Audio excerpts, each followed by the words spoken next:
Vujcic, que es el presidente del Banco Central de Croacia y es un experto en asuntos financieros europeos y nos va a hablar sobre las causas y las curas de la crisis de la Eurozona. Los dejo con Boris.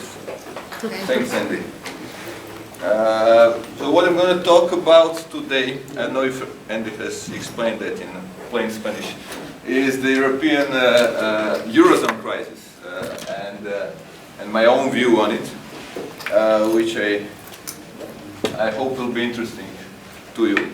So the first thing that I want to say is that the EU entry, European Union entry, was perceived and is still perceived by many as a kind of giving up a lot of economic sovereignty, which is not true.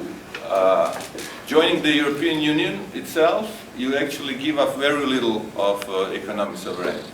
I would say you keep 90% of the economic sovereignty, you give up maybe 10%. Because when you enter the European Union, everything monetary, fiscal and structural policies still stay within the national governments.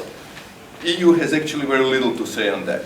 There are a few exemptions, and these are basically connected with the common market. You give up tariffs, but the tariffs are anyway, at the time when countries join, they are very low, the average tariffs. There is a freedom of movement of labor in Europe, but many countries have, for the Central and East European countries, when they were getting in, still keeping the derogation periods, 5 to 7 years before allowing the workers from these countries to get into the Western European countries. Then there's the freedom of movement of capital, but again, as with the tariffs, at the time when you join, there are very few of them. It's really marginal what you give up. So there's no change almost. And there is a competition policy, which is much more serious thing, where the European Union really has a common competition policy which restricts the subsidies, the amount of the subsidies and the way you distribute the subsidies to your industry. So this is like the most important change that you face when you're entering the European Union. Everything else is relatively unimportant. In the tax system, there is very little that the Europe has together in terms of the acquis. So usually countries undergo the minor changes like the elimination of the zero VAT rate, which is not, but then you move it to 5% and that's all. Not really an important change. Now Eurozone entry, that's the first step where you're really giving up some economic sovereignty, basically you're giving up the monetary policy. It's a supranational body, European Central Bank.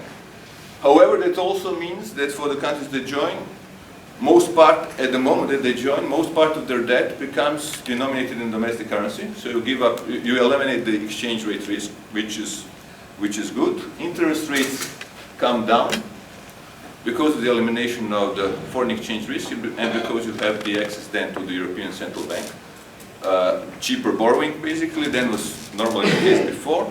That has a positive impact on the rating of the country. All countries when they joined had an increase in the rating, and of course you eliminate the transaction cost. So in a way, when you join the monetary union, you do give up an important part of your economic sovereignty for the first time, but the side benefits are huge, and I would say if your entry is managed well, then basically this loss of the sovereignty can be a very good thing for a country. But majority of the sovereignty of the economic policy is still there. So even if you join, when you join the monetary union, so EU and EMU member, you have complete sovereignty over the fiscal policy, tax system, healthcare, social security, judicial system, education, labor market, administration. So these are all areas where the EU has nothing to tell you. It's all fully your national responsibility. And this is exactly what makes countries still so different within the monetary union. And that is basically what is in the the root cause of the crisis that we're seeing in the Eurozone, because countries behave very differently on all these issues.